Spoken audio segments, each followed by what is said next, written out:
sur les fruits et légumes, là-bas, franchement... Il répond aux questions et puis aux interpellations de ces paysans, agriculteurs. Là, nous sommes dans une exploitation bovine en Indre-et-Loire. On accueille notre deuxième invité. Bonjour Jean-Philippe Tanguy. Bonjour Céline Marot. Merci Bonjour. de votre présence, député Merci Rassemblement National. Justement, on va vous faire réagir. Alors là, dans les mots, on a besoin de nos agriculteurs. Il faut retrouver notre souveraineté, diminuer les recours, donner plus de marge de manœuvre, s'attaquer aussi à l'administration. Vous diriez la même chose, mais est-ce que vous faites confiance justement dans l'application de ces mots en actes?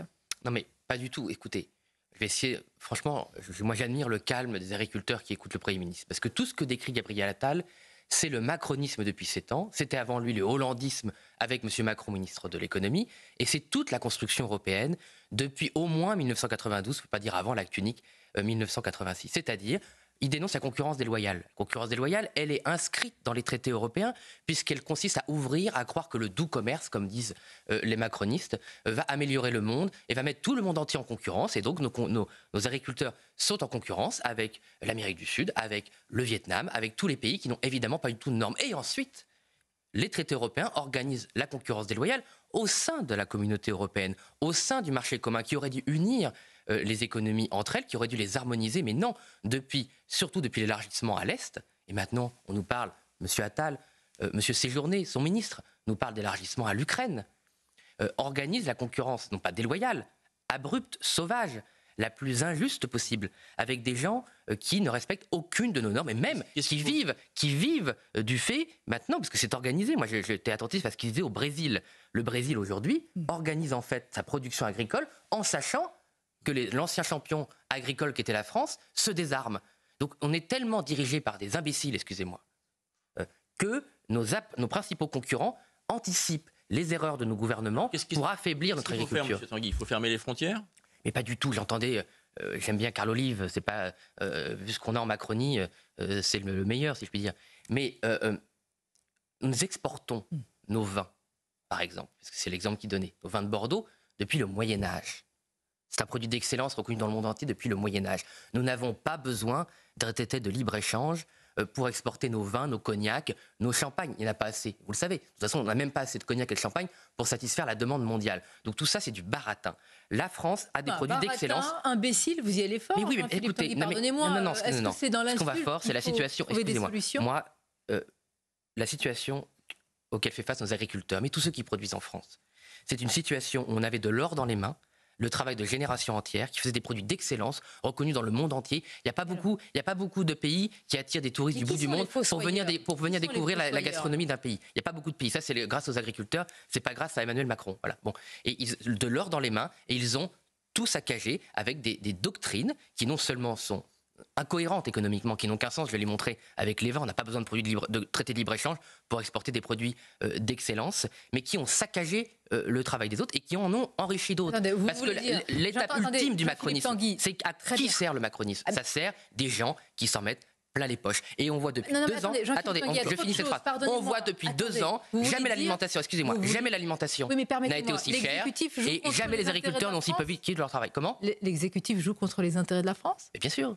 Bien sûr, ça vous paraît évident. Il y a des grands groupes agroalimentaires et oui, et bien justement, avoir des grands groupes agroalimentaires dans une autre nation, moi je connais parfaitement le Japon, hein. Les grands groupes japonais, c'est au profit des Japonais. Et bien en France, les multinationales françaises, c'est au profit de tout le monde, sauf des Français. Et je redis ma phrase, jamais l'alimentation n'a été aussi chère en France. Jamais les agriculteurs n'ont aussi peu vécu de leur travail. Ce seul paradoxe explique le désordre économique qu'est la Macronie, c'est-à-dire la confiscation du travail. Il ne s'agit pas de subventions, de chèques, hein, la politique du chèque. Le travail des agriculteurs, le travail des pêcheurs, le travail des artisans, notre industrie est confisqué par des gens qui, eux, travaillent pas beaucoup, voilà, et qui s'en mettent plein les poches. Ce que Marine Le Pen avait dit les profiteurs. Pardonnez-moi, Mathieu Bocoté, parce que c'est grave. Qui s'en met plein les poches? On dirait que vous êtes en train de dénoncer une sorte de détournement de fonds du travail. Mais la mondialisation sauvage depuis 30 ans, voilà, pourquoi ça ne fonctionne pas? Je préfère que vous précisiez vos propos. Mais bien sûr, pourquoi ça ne fonctionne pas? C'est parce que ce système qui a aboli les frontières, quand vous abolissez les frontières, une démocratie, c'est un peuple, une loi et un territoire. Pour que le peuple fasse appliquer la loi, il faut un territoire avec des frontières. S'il n'y a plus de frontières, la loi ne s'applique plus et le peuple ne peut plus faire appliquer sa volonté. C'est ça la souveraineté. Il a le mot dans la bouche, mais M. Macron fait l'inverse. La souveraineté, c'est pouvoir faire appliquer la volonté populaire sur son territoire. En supprimant les frontières, certains ont utilisé le système de la mondialisation pour voler, confisquer, je le dis, le travail des autres à leur seul profit. Ça détruit la valeur travail, ça détruit notre économie et on se retrouve comme le Covid avec une angoisse. On se dit, mais est-ce qu'on peut encore nourrir la France? Et moi, j'ai cru qu'avec le Covid, les gens allaient se réveiller en se disant, ah bah oui, on ne peut pas se passer d'agriculture, on ne peut pas se passer d'industrie, il y a des biens essentiels qui ne sont pas comme les autres et la France, on ne va pas se nourrir de sacs à main et de touristes. Voilà. C'est très bien, ce sont des beaux secteurs français, mais avec la mondialisation de plus en plus dure, on peut être amené à avoir des ruptures d'approvisionnement. Et aujourd'hui, oui, la France pourrait ne plus manger, pourrait ne plus avoir de produits de santé. Ne plus manger, ça c'est la question de la souveraineté alimentaire. Les gens, vous avez espéré avec la Covid que les gens se réveillent. Mais est-ce que pour vous, qui devait se réveiller? Les dirigeants, les Français? Qui est endormi en ce moment? Les dirigeants. Moi, j'ai entendu M. Macron dire qu'on ne pouvait plus dépendre de l'étranger pour notre souveraineté alimentaire. Il a fait un très grand discours là-dessus. Comme il a dit qu'on ne pouvait plus dépendre de l'étranger pour nos produits médicaux. Il n'y a jamais eu autant de pénurie de médicaments. Et on n'a jamais été aussi dépendant des importations sur notre alimentation stratégique, voilà. Et sur des choses aussi essentielles que le poulet, voilà, qu'est la viande, des personnes qui n'ont pas beaucoup d'argent. Je vous rappelle que quand même, pouvoir avoir une volaille sur sa table, c'est une promesse du rêve français depuis Henri IV. Donc ce sont des choses très symboliques parce que l'agriculture, c'est aussi l'âme de la France. Et quand les gens se disent, bien, le poulet que je peux offrir à ma famille le dimanche ne vient plus de France, il vient plus de Pologne, il vient même d'Ukraine. Eh bien, il y a un désordre économique. Et nous, avec Marine Le Pen et Jordan Bardella, ce qu'on veut, c'est remettre de l'ordre. J'entends. Alors, on vous accuse, en tous les cas, le gouvernement, l'exécutif vous accuse de récupération politique, de surfer sur les colères des agriculteurs. Et certains pointent aussi votre double discours avec des votes, en tous les cas, pas d'opposition claire sur certains traités de libre-échange, par exemple, comme l'accord de libre-échange UE-Chili. Qu'est-ce que vous répondez à cela, Jean-Philippe Tanguy? Mais tout le monde peut consulter vote. Thierry Mariani, qui était notre représentant à ce vote, a voté contre. Donc je ne comprends pas cette accusation. Nous avons toujours été contre les traités de libre-échange, qui sont d'ailleurs très mal nommés. Ce ne sont pas des traités de libre-échange, ce sont des traités de sauvagerie, voilà, de brutalité, où on met les plus modestes d'entre nous, ou les artisans qui vivent de leur terre, de leur travail, face à face dans le monde entier, sans protection. Voilà. Donc ils portent très très mal leur nom. Nous, on a toujours été pour passer au juste échange, c'est-à-dire dire oui, le commerce peut être un bénéfice, déjà ce n'est pas un objectif en soi, mais ça peut être bénéfique s'il est bien organisé, si les concurrences sont établies. On parle beaucoup des clauses miroirs, vous savez, c'est-à-dire garantir que les règles... Que personne n'a vraiment réussi à imposer ces fameuses clauses miroirs qui imposent, rappelons-le à nos auditeurs et téléspectateurs, les mêmes normes. Il faut qu'elles existent, mais qu'est-ce que ça veut dire les clauses miroirs? Moi, je me souviens du traité avec le Canada, le CETA. C'est parce qu'il faut les appliquer. Alors, avec le Canada, on peut espérer une démocratie. En studio qu'à la table du Parlement européen. En fait, on rassure les gens. Monsieur Attal va sans doute le faire encore tout à l'heure. On vient rassurer les gens, comme K, vous savez, le serpent dans le livre de la jungle. On vient rassurer les gens, tout va bien se passer, on va mettre des clauses miroirs, on va y avoir de la concurrence loyale, tatati, tatata. Mais en fait, c'est un objectif qui est en lui-même impossible, car compte tenu de la force, de la monstruosité, au sens strict du terme, du commerce mondial, vous ne pouvez pas les contrôler, les normes. Ça appliqué. Souvenez-vous, Bangladesh, ces pauvres ouvrières dont l'immeuble s'est effondré sur elle-même, faisant plusieurs milliers de morts. Pourquoi on ne peut pas contrôler les normes?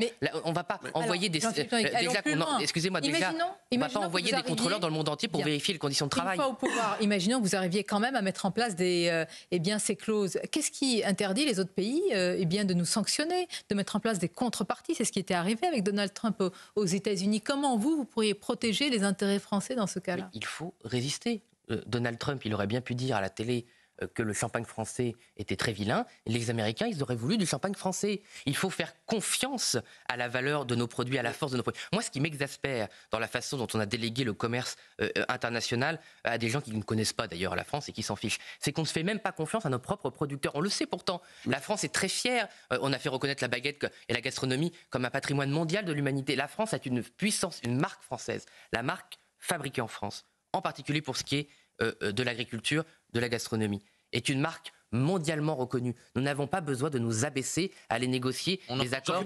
Excusez-moi, qu'est-ce qui a plus de valeur, le poisson vietnamien ou le Bordeaux français? Je crois que, sans insulter le Vietnam, la marque de la qualité du vignoble bordelais est plus réputée que celle du Vietnam. Jean-Philippe Tanguy, là, donc vous marquez votre solidarité avec les agriculteurs. Plusieurs annoncent leur désir d'assiéger Paris dans les prochains jours. Êtes-vous solidaire aussi de cette promesse et de ce siège possible? Non, mais le siège, il faut des mots forts pour se faire entendre. Bon, vous savez, il est fort, non? Oui, il est fort, mais et vous savez, les agriculteurs, moi j'étais avec eux, moi je suis élu d'un député d'une circonscription agricole. D'ailleurs, dès juillet 2022, j'avais déposé un amendement pour mettre fin à la dérive sur le GNR. Nous avions senti avec le groupe et Marine Le Pen les choses parce que nous sommes élus de cet territoire. Mais je ne vais pas me défausser sur votre question. Il y a deux choses. Déjà, les Français le savent, la violence, elle s'exerce avant tout dans le monde agricole. Le fait que j'entends des gens débattre, savoir s'il y a un agriculteur qui se suicide tous les 2 jours ou 2 tous les jours, de débats morbides, complètement ignobles. Il y a une violence qui s'exerce au sein du monde agricole contre eux. La difficulté, la terreur que représente aujourd'hui le fait de ne pas pouvoir vivre de son travail, de décevoir sa famille, de perdre une exploitation qui a pu être dans des générations et de voir ce rêve familial arriver à une fin. Donc il est normal que les agriculteurs veuillent se faire entendre. Je rappelle que depuis des mois... Vous approuvez la méthode ou pas? Mais la méthode, c'est pas nous. On entend même le ministre de l'Intérieur. Il faut que chacun doit rester à sa place. C'est normal que les agriculteurs bloquent les routes et qu'il est hors de question d'envoyer... Il le sait, M. Darmanin, l'état d'esprit, il le sait, les renseignements, les renseignements... Enfin, on marche pas sur la tête, là. Les renseignements... Attendez, les agriculteurs se battent pour leurs conditions de travail. Il y a eu l'essentiel, 99% des manifestations se sont très bien passées. Ce sont des gens encadrés, responsables. Ne cherchons pas à créer des problèmes. Par ailleurs, les agriculteurs savent que le succès de leur mobilisation, il est dans le soutien populaire. Donc ils ne vont pas aller dégrader ce soutien populaire en faisant n'importe quoi. Ils savent très bien ce qu'ils font. Et d'ailleurs, pourquoi il y a un soutien populaire, 98% selon des sondages? Parce que les Français sentent très bien que derrière le combat des agriculteurs, c'est le combat de tous ceux qui veulent vivre de leur travail. Et ils se disent que si un agriculteur qui a les compétences, qui a son outil de travail, qui a sa terre, n'arrive pas à vivre de son travail, eh bien personne n'y arrivera. C'est du bon sens, personne n'y arrivera. Et donc derrière le combat des agriculteurs, il y a tous les classes moyennes. On sait bien en Occident, c'est la crise des classes moyennes, qu'ils veulent vivre de leur salaire. Je suis désolé, c'est vrai que ça me tient à cœur tout ce qui se passe. Mais on l'entend comme beaucoup. D'ailleurs, Carl Olive, la même chose. Et c'était le pari, si je puis dire, de cette émission, c'est d'avoir des élus, des députés qui connaissent ces sujets. Et pour aller plus loin sur le cadre européen, Jean-Philippe Tanguy, est-ce que par exemple, il faut en finir avec la politique agricole commune? Le Premier ministre a rappelé combien elle rapportait à nos agriculteurs, et certains disent mais on ne peut pas attaquer ainsi l'Europe, c'est attaquer la PAC. Qu'est-ce que vous répondez à cet argument? Mais je leur réponds qu'une fois plus, il ment aux Français. La PAC, c'est pas une seule politique. La PAC, ça veut dire on a fait un marché commun agricole, donc il doit y avoir des outils européens. Mais comment fonctionnent ces outils européens? Donc il ne s'agit pas de critiquer la PAC. Il s'agit de savoir qu'est-ce qu'on fait de cet argent. Je rappelle l'argent des Français. Les Français, cette année, 24 milliards. Dans ses principes. Non, mais les principes, c'était quoi la PAC? C'était dire au début, parce que tout a évolué. Au début, c'était l'Europe doit être autosuffisante de point de vue alimentaire. Donc on favorise la production, on favorise l'équipement, la robotisation, les tracteurs, le remembrement. Tout ça fonctionnait. L'Europe est devenue autosuffisante alimentaire. Mais après, c'est devenu un outil de contrition de la production, de décroissance, de punition. En fait, on a puni les agriculteurs pour avoir réussi à nourrir l'Europe. C'est ça ce qui est absolument paradoxal. Donc la PAC aujourd'hui, ça doit redevenir un instrument d'investissement. Par exemple, la recherche. Je rappelle que les écologistes qui passent leur vie à pleurnicher sur le sort des agriculteurs sont tellement irresponsables qu'ils sont allés saccager la recherche. Comment vous les qualifiez? Ayatollah vert, a dit Carl Olive, et vous? Pour moi, ce sont des petits bourgeois pourri gâtés, voilà, qui ont eu la chance, le privilège à l'échelle du monde, d'être nourris. N'est pas seulement chez des petits bourgeois. Non, mais attendez, mais moi je vais dire ce que sont ces gens. Les gens qui ont le privilège d'être bien nourris par nos agriculteurs, d'être bien protégés par la santé et les progrès de la santé, d'être bien éduqués, d'avoir la sécurité, et qui ont tout cela et qui saccagent tout ce qu'ils ont eu. Et moi, vous savez, je viens du monde de l'énergie. Et en fait, la Macronie s'est soumise à toutes ces dingueries, pas des écologistes, je vous dis des petits bourgeois qui ne connaissent rien au monde. Et de la même manière qu'on a saccagé le nucléaire parce qu'on pensait qu'on aurait toujours de l'énergie, eh bien on a saccagé l'alimentation parce qu'on a cru que la France serait toujours nourrie. Eh bien non. Dans le monde qui est aujourd'hui, le monde qui s'annonce, l'alimentation, ce sera une condition sine qua non du développement humain. Et il n'est pas garanti dans un monde à 9 milliards que tout le monde mange à sa faim, après, évidemment. Les bourgeois comme les autres, on en a besoin, parce que pour non, j'ai pas dit des petits, parce que ce sont des gens qui ont un esprit étriqué, voilà, et qui ne voient leur petit monde. Et pourquoi ils viennent à Paris? C'est parce qu'ils veulent dire à ces gens-là, qui donnent des instructions complètement surréalistes à tous les territoires de France, que Paris, sans les agriculteurs, de la même manière que pendant le Covid, sans les soignants, eh bien ce système qui fonctionne si bien s'effondre. Donc je pense que s'ils ciblent Paris et Rungis, c'est pas pour embêter les Français qui travaillent, évidemment, c'est pas pour embêter tous ceux qui souffrent autant que les agriculteurs. C'est de se dire, coucou les dirigeants français, sans nous, votre système qui est si bien huilé de l'extérieur s'effondre. On va revenir sur le terrain, écouter la prise de parole de Gabriel Attal, qui poursuit ses échanges dans cette exploitation d'Indre et Loire sur Europe 1 et CNews. Norme après norme, arrêté préfectoral après arrêté préfectoral, ce qu'on peut simplifier. Ils ont commencé en Haute-Garonne, il y a quelques jours. Mais, ils ont déjà abrogé 4 arrêtés Monsieur préfectoraux. Attal, faites-le, vraiment faites-le, parce que non, mais attends, le président Macron avait annoncé une simplification administrative, on l'attend encore, quoi.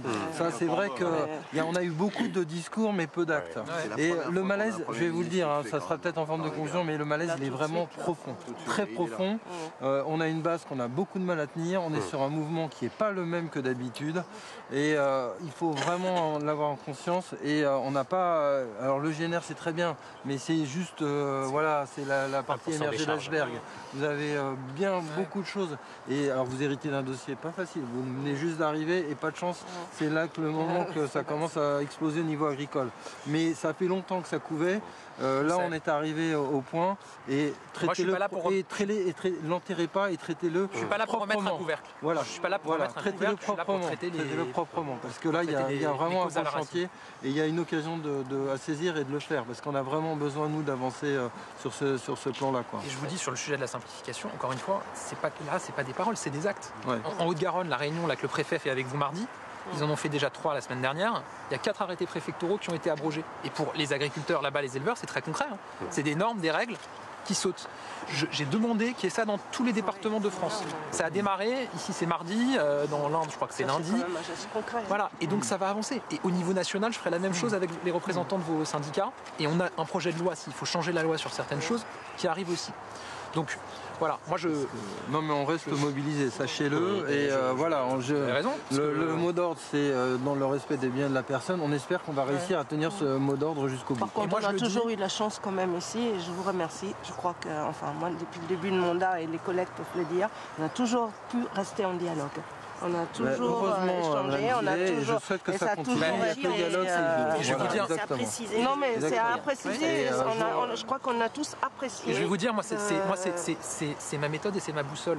Je souriais en arrivant et ça vous a agacé. Pourquoi Non mais pourquoi? Et ça vous a agacé? Et ça vous a agacé pourquoi? Parce que effectivement il y a eu un débat sur le fait que je vienne ce matin, parce que une partie de mon équipe me disait t'as ta déclaration de politique générale mardi, il faut que tu restes dans ton bureau à la travailler, etc. Et moi je leur ai dit non, je veux aller sur le terrain, même si c'est difficile, même si je me fais engueuler, même s'il y a beaucoup d'attentes et de la colère, parce que je veux pas perdre ce fil du dialogue. Donc quand vous m'avez dit heureusement que vous êtes venu, j'étais content que vous me le disiez, parce que vous voyez, tous les gens en costume derrière qui préféraient que je restais dans mon bureau l'ont entendu.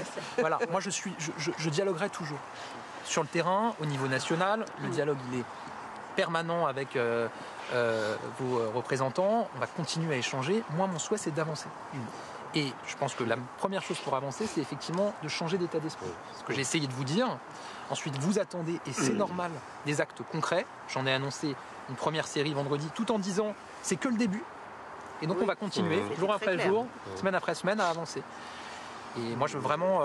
Et continuer à soutenir nos structures, les chambres d'agriculture, ça c'est aussi un volet important. Quand on voit les budgets qui diminuent, elles sont là pour mettre de l'huile dans les rouages. Sur Europe 1 et sur CNews, le Premier ministre qui tente d'apaiser la colère des agriculteurs. On les a entendus l'interpeller. Beaucoup d'actes, beaucoup de paroles et peu d'actes, dit l'un d'entre eux. Mais un climat plutôt, il faut le dire, convivial pour l'accueil du Premier ministre qui énonce, Jean-Philippe Tanguy, sa méthode. On l'a entendu, pas dans le bureau, mais sur le terrain. Est-ce que la volonté politique aujourd'hui, le courage, j'allais dire, c'est d'aller sur le terrain, à la rencontre des Français, des agriculteurs, des paysans?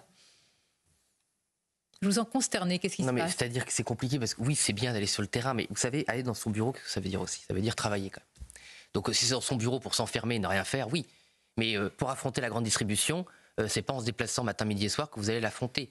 Pour remettre les grandes multinationales de l'agroalimentaire à leur place, oui, il y a un moment, c'est elles qu'il faut aller affronter. Donc c'est très bien d'aller écouter les agriculteurs. Moi, je ne jette pas la pierre au Premier ministre. Mais attention, à force de se déplacer sur le terrain, les dossiers n'avancent pas. Voilà, la réalité, les dossiers n'avancent pas. Et là, le dossier de l'agriculture, c'est pas juste quelques normes. Moi, je suis ravi que la hausse des taxes sur le gazole non routier soit supprimée. Je le demande avec Marine Le Pen, le groupe le demande. On a même fait le point de notre rentrée dans l'indifférence générale, il faut bien le dire, en septembre dernier, tellement on savait que c'était important. Mais dans les bureaux, c'est aussi là qu'on règle les dossiers. Voilà. Et le général de Gaulle ou d'autres hommes ou femmes d'État, je parlais tout à l'heure d'Henri IV, Sully, qui avait dit pâturage et labourage sur les mamelles de la France, et il travaillait dans son bureau aussi. Voilà. Donc il faut aussi arrêter dans la caricature de faire croire que régler les problèmes, c'est faire le tour. Eh bien, non, mais c'est Gabriel Attal est l'incarnation de la communication, comme M. Macron est l'incarnation du blabla qui pense être une action. Jean-Philippe Tanguy, la parole ne fait pas. Voilà. On va c'est continuer possible à en peut-être parler. pour Dieu, je sais que M. Macron se prend pour Dieu, mais il n'y a que Dieu pour lequel le verbe est action. On va continuer pour les à en humains parler. comme M. Macron, l'action peut être après le verbe. On arrive à la fin de l'émission, en tout cas sur Europe 1. Je vais remercier nos auditeurs, on va leur souhaiter un bon dimanche. On va poursuivre l'émission et puis le suivi du déplacement de Gabriel Attal sur CNews. Donc nous restons en direct sur CNews. Vous avez dénoncé tout à l'heure un double langage à Paris et à Bruxelles. L'exécutif a affirmé il y a quelques jours qu'ils allaient faire pression pour le traité du Mercosur, le fameux traité de libre-échange avec l'Amérique du Sud. Est-ce que vous y croyez? Est-ce que la France peut véritablement peser et faire pression? Il y a deux questions différentes. Est-ce que je pense que la France peut faire pression? Oui. Est-ce que je pense que M. Macron veut faire pression? Pas du tout. Il gagne du temps, il soutient ce traité, c'est son idéologie. Mais pourquoi est-ce que la France veut faire pression? La France, c'est le deuxième contributeur net